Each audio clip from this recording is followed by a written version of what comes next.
غوث اعظم رضی اللہ تعالیٰ عنہ کی دھوبی کا ایک واقعہ منقول ہے سبحان اللہ کہ آپ کا دھوبی وفات پا گیا، اس کو جب دفن کر کے واپس چلے گئے ان کے نکی آ گئے تو انہوں نے سوالات کیے، مرد ان کا ماضی ان کا مدد، وہ ہر سوال کے جواب میں کہتے ہیں کہ میں غوث پاک کا دھوبی ہوں، اللہ میں غوث اعظم کا کیا ہوں، اللہ دھوبی ہوں۔ آپ اس واقعہ کو جب بیان کرتے ہیں تو کچھ لوگوں کو پریشانی ہوتی ہے، کچھ لوگوں کو تکلیف ہوتی ہے کہ دیکھو یہ کیسے ہو گیا کہ رب کے بارے میں پوچھنے میں کہتے ہیں غوث پاک کا دھوبی ہوں، دین اسلام کے بارے میں پوچھ لیں گے وہ کہتا ہے میں غوث پاک کا دھوبی ہوں۔ مگر آپ کو بتاؤں کہ یہی بات انہی لوگوں کے بڑے معتبر بندے ہیں، اشرف علی تھانوی نے بھی اپنی کتابیں بیان کی۔ سبحان اللہ توجہ ہوگی آپ سب؟ سبحان اللہ اشرف علی تھانوی نے اپنی کتاب افادات یومیہ میں اس کو بیان کیا۔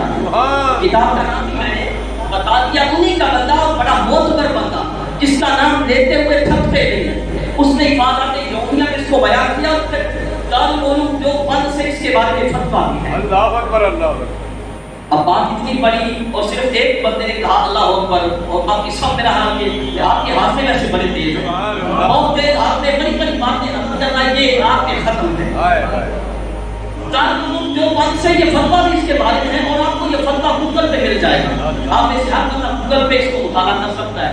دارالعلوم دیوبند سے فتویٰ پوچھا گیا کہ کیا غوث پاک کے دھوبی کے بارے میں اشرف علی تھانوی صاحب نے اپنی کسی کتاب میں وہ واقعہ نقل کیا ہے؟ تو دارالعلوم دیوبند والوں نے کتاب کا نام بھی بتایا، جلد بھی بتایا۔ انہوں نے کہا ہاں اشرف علی تھانوی نے اپنی کتاب افادات یومیہ میں نقل کیا ہے، بیان کیا ہے اور دوسری جلد میں کیا ہے۔ یہ دارالعلوم دیوبند والے بتا رہے ہیں افادات یومیہ کتاب جلد نمبر 2 صفحہ نمبر 91، صفحہ نمبر 91 ادارہ تعلیفات اشرفیہ ملتان، ان کی یہ کتاب چھپی ہوئی ہے جس نے اشرف علی تھانوی نے اس واقعہ کو نقل کیا۔ اب آپ کا اپنا بندہ بیان کرتا ہے، اب کیا کریں کہ ہم بیان کریں تو ہم پہ شرک کے فتوے جو تمہارا بندہ بیان کرتا ہے اس پہ نہ وہ فتویٰ۔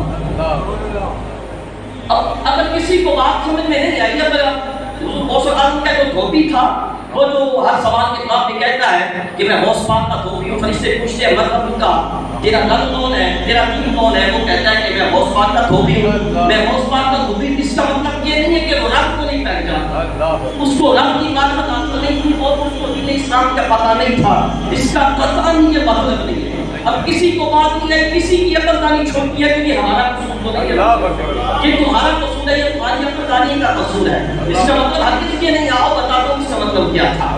وہ تو کہہ رہا تھا نا، فرشتوں نے پوچھا مطلب کا آپ کا رب کون ہے، اس نے کہا میں غوث اعظم کا دھوبی ہوں۔ مادیوں کا آپ کا دین کیا ہے، میں غوث اعظم کا دھوبی ہوں۔ تو وہ یہ بتا رہا تھا کہ میاں مجھ سے رب کے بارے میں پوچھنے آ گئے ہو، مجھ سے دین اسلام کے بارے میں پوچھنے آ گئے ہو، میں اس معروف کا دھوبی ہوں جن کی چوکھٹ پہ چور چوری کرنے کے لیے آ جائے تو وہ کتب بنا کے بھیج دیا۔